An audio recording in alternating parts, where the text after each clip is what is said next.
Hi children, how are you? Now again we are here to see some new topic of our chapter dual nature of matter and radiation.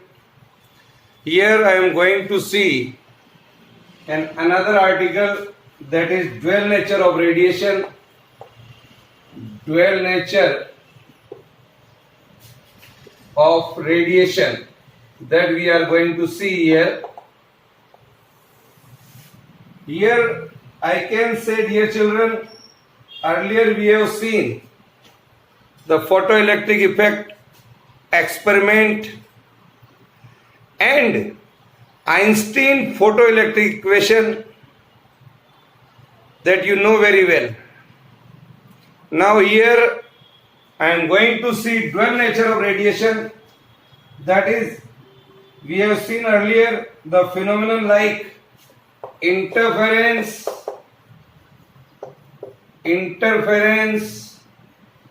or diffraction. In last chapter we have seen that were explained by considering that radiation is of wave nature. This is explained by the radiation of wave nature. Is it clear? In last chapter optics we have seen this interference and diffraction. On the other hand, the phenomenon like photoelectric effect, in this chapter photoelectric effect. That photoelectric effect could be explained on the basis of quantum nature of radiation. Quantum nature of radiation, that we have seen. Is it clear? So, for example, in photoelectric effect, we have seen that when a photon of radiation of suitable energy, strikes on a metal surface like this. This is a metal surface. Here is a photon of radiation of sufficient energy falling here. It gives up all its energy to an electron in metals, and the electron is knocked out like this, that we have seen. So emitted electron carries part of the energy of the incident photon, that we have seen in Einstein explanation. Now I can say, dear children, it is clear that the particle, that is photon, I can say here, I can say a particle, that is photon, a particle that is photon of radiation, photon is colliding against another particle, say electron. When photon is colliding with an electron, a particle is colliding against another particle, electron. It is due to this reason it was concluded that photoelectric effect says that the radiation possesses a particle nature. Photoelectric experiment suggests that the radiation possesses particle nature. Possesses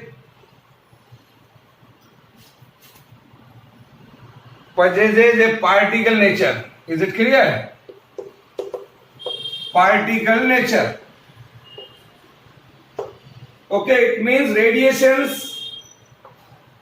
radiations sometimes behaves as a wave and sometimes behaves as a particle. So I can say, my dear children, radiation has a dual nature. What I can say here, radiation has a dual nature. Write down. Sometimes it behaves as a wave nature, sometimes it behaves as a particle nature. So the various phenomena related to the radiation can be divided broadly in the two parts. So I can say these are divided broadly into three parts, even not two. How it is? There are phenomena like that of interference, diffraction, or polarization can be explained on the basis of electromagnetic nature of radiation. Electromagnetic, that is wave. Electromagnetic, that is wave. Wave nature of radiation. Wave nature of radiation. One part that we have seen in last chapter, that is optics. And second one, there are some phenomena like in this chapter we have seen photoelectric effect, which can be explained on the basis of quantum nature of radiation. Quantum nature, quantum means particle nature. That is a particle nature. Okay? So there are the phenomena like rectilinear propagation, rectilinear propagation. There is a phenomenon like rectilinear propagation, or we can say reflection, or we can say refraction here, reflection or refraction. These phenomena can be explained on the basis of either of wave theory of nature or particle nature of radiation. These can be explained by both. So I can say it possesses dual nature. So on this theory, here I can say de Broglie hypothesis, and the de Broglie hypothesis suggests that de Broglie is another scientist. So I can say what is the de Broglie hypothesis? De Broglie hypothesis. What is this? That gives us the dual nature of matter. Dual nature of matter. How it is explained? Let us see. Since radiation has a dual nature, just we discussed radiation has a dual nature. Radiation has a dual nature. It possesses properties of both wave property or a particle property. Particle. Is it clear? And universe is a compound of, जो पूरा universe है, it is a compound of radiation and matter. Therefore, de Broglie scientists concluded that moving material particle also possesses dual nature. Because why it is so? Because he suggests that nature loves symmetry. Is it clear? So I can explain here what is de Broglie hypothesis. So let us see the de Broglie hypothesis. According to the de Broglie, a moving material particle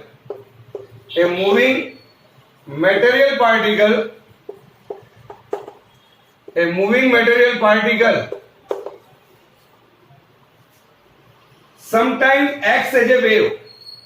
Sometimes acts as a wave. Sometimes acts as a wave, and sometimes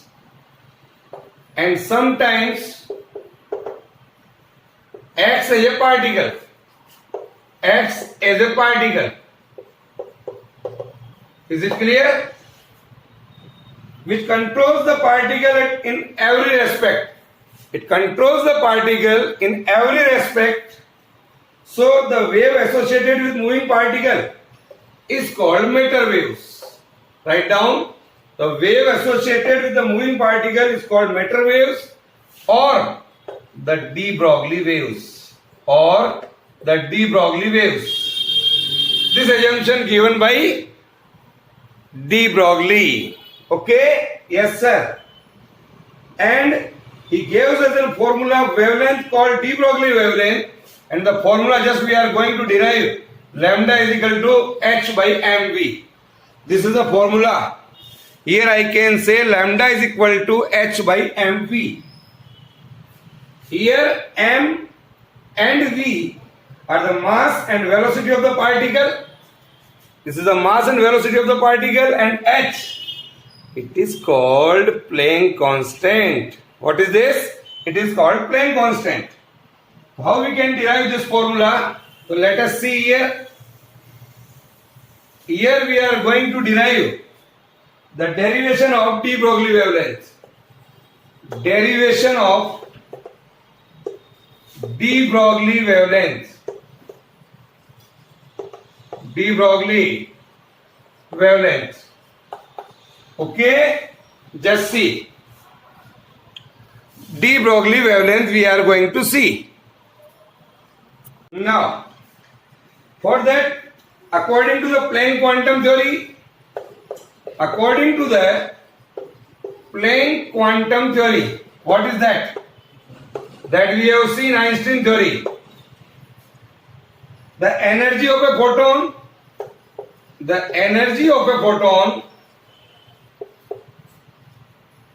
of radiation of frequency nu and wavelength lambda.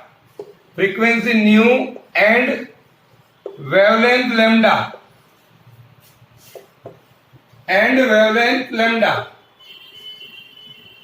That energy is given by, and formula E is equal to h nu. Here this h is called Planck constant. What is that? It is called Planck constant.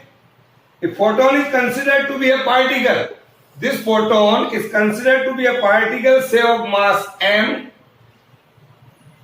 The energy associated with, according to the Einstein formula or according to the Einstein mass relation, that is given by E is equal to mc square. Okay? So you can put both are equal. So h nu is equal to mc square. So I can write m is equal to here h nu divided by c square. Write down. So m is equal to h nu by c square. Each photon must be moved. Each photon must be moved with the same velocity. सारे photon की मान के चल रहे हैं हम velocity same है. Each photon possesses the same velocity. Therefore, what is the momentum of the photon? The momentum of the photon is mass into velocity. That is mass into velocity. So I can write P is equal to m. M की जगह ये रखिए h nu by c square into the velocity of light. Say. So what we are getting here?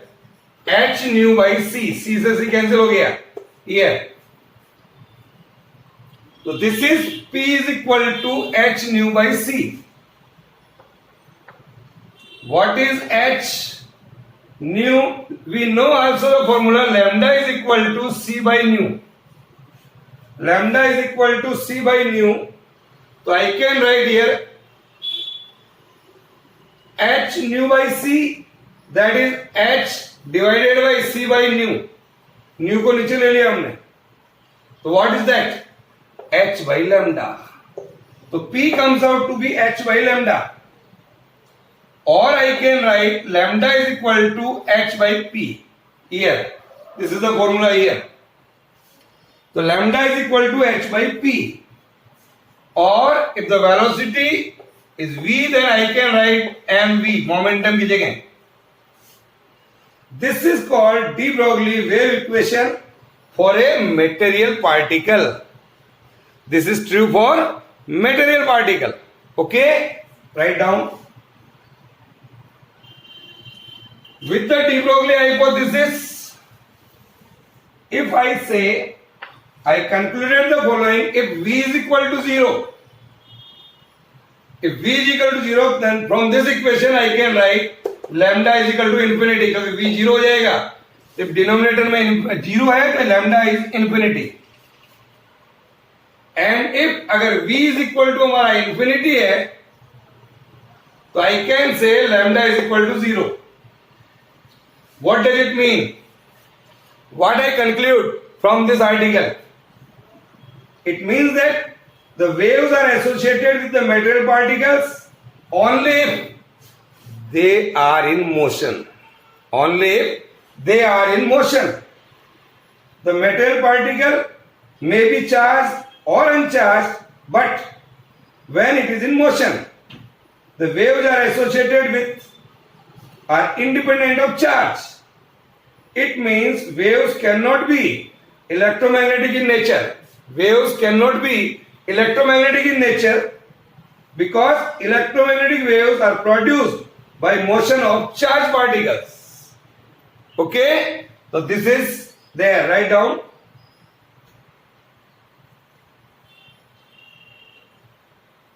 What is the de Broglie wavelength of an electron? Now we derive the formula for de Broglie wavelength of an electron. De Broglie wavelength of an electron. Here, consider, suppose this is an electron, say of mass m, and the charge of the electron we know very well, that is E. Let v be the velocity here acquired by the electron when accelerated from rest through a say potential V. We are applying a potential here V. Then what is the kinetic energy of the electron? The kinetic energy of the electron, that is 1 by 2 mv square. This is the formula of kinetic energy. Work done on the electron, work done on the electron, that is charge into potential, that is E into V. We know formula, W is equal to QV.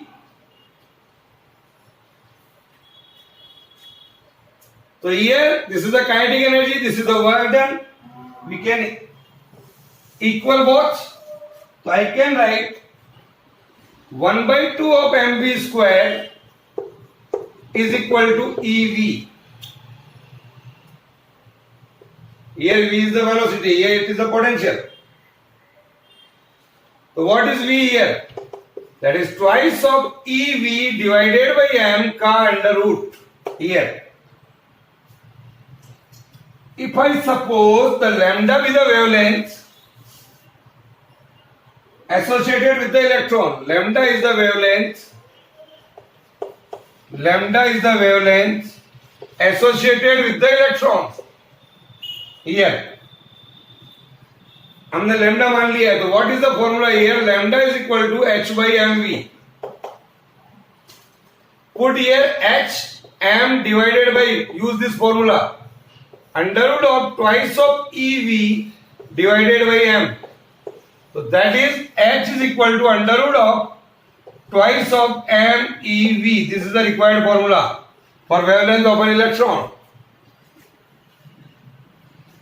If you choose the standard value, mass of electron, charge of electron, Planck constant, here the value of Planck constant is 6.62 into 10 raised to the power minus 33 here, divided by under root of mass of an electron. Twice mass of the electron is 9 into 10 raised to the power 31. Charge of the electron 1.6 into 10 raised to the power minus 19 into V. Solve this. This you have to solve. But if it comes in examination, you may remember 12.27 divided by under root of V into 10 raised to the power minus 10 meter. What is 10 raised to the power minus 10 meter? Sir, it is angstrom. So you can write here, I can say this is equal to 12.27 divided by root V angstrom. Here, this is the answer. So this formula is very, very important for you